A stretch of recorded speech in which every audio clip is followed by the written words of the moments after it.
and gentlemen, in the background of the ship's formation, you can see two Pakistan Navy submarines, Hamza and Khalid, which is commanded by Captain Dedi bin Juan Widiata Moko.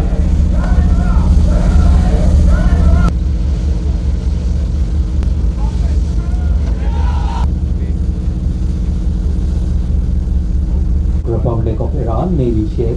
IRINS Jamaran, which is commanded by Lieutenant